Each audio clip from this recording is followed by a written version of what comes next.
Welcome to our live training session number 34, part 4. In this video, we're going to take a look at our cold start and warm-up operation on day 2. We're also going to take a look at setting up our launch control and anti-lag. We're going to have a lot to cover, so let's jump into our live training session so we can check this out. Welcome back to our live training session here with our 2nd gen Mitsubishi Eclipse. In the previous video, we dialed in our full throttle area of operation. We got our fuel and spark timing set up, so we were getting about 530 horsepower. Now in the previous video to that, we dialed in our idle and part throttle and our idle control. So we have everything dialed in at this point for an engine that's already warmed up. Now we need to take a look at the engine firing off from a cold start and coming up into operating temperature. So we're going to look at our cranking fuel. We're also going to be taking a look at our warm-up enrichment, evaluating if we need to adjust these parameters. We're going to have 2 tables that are going to be associated with this. Let's go to our direct access portion of our tune.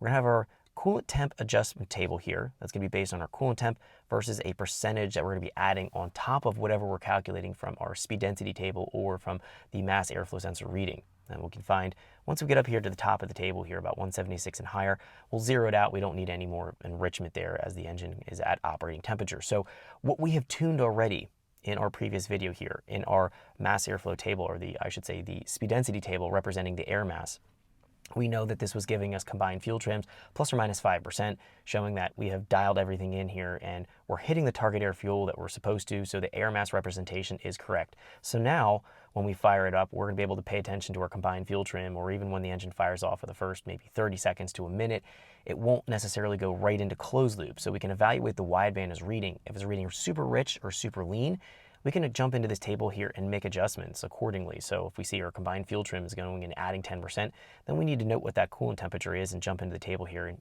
bump it up 10%. If we notice it's taking 10% out, then we're going to be trying to go into this table here and update some things so it doesn't run maybe as rich and doesn't have to pull up the fuel. So there's going to be some things we go over.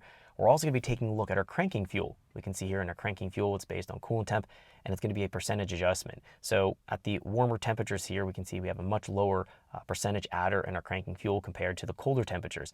That's because we have to pump a lot more fuel into a cold engine. It has worse atomization because the air temperature is going to be colder. We don't have a warm engine status. It's going to take a lot more fuel to get into the engine. It's going to want to try to stick to the intake tracks, the intake valves, and not go into the actual combustion chamber to initiate that crank to fire mode.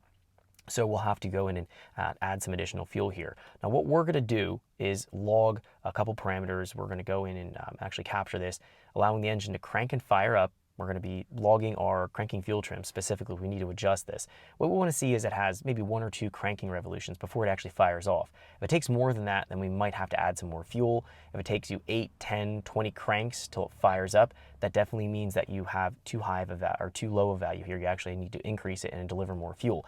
If you're finding that you have to open the throttle to allow the engine to run, so to actually get it to fire up and run, that may mean that you have too much fuel being injected into the engine. You have to reduce your values in this table here. So it's going to be a fine line of kind of figuring out where you're at and seeing the performance of cranking it to firing it on a cold engine. So as soon as the engine fires off, we've lost that chance of really evaluating a cold start. So we build a little bit of heat into the motor, everything's thrown off.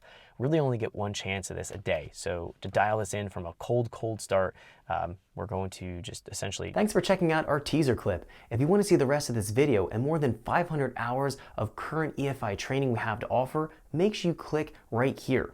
If you want to go and check out more teaser clips from this training course, click here. And you don't want to miss any of the videos we're going to be releasing on this channel, so make sure you subscribe and click here.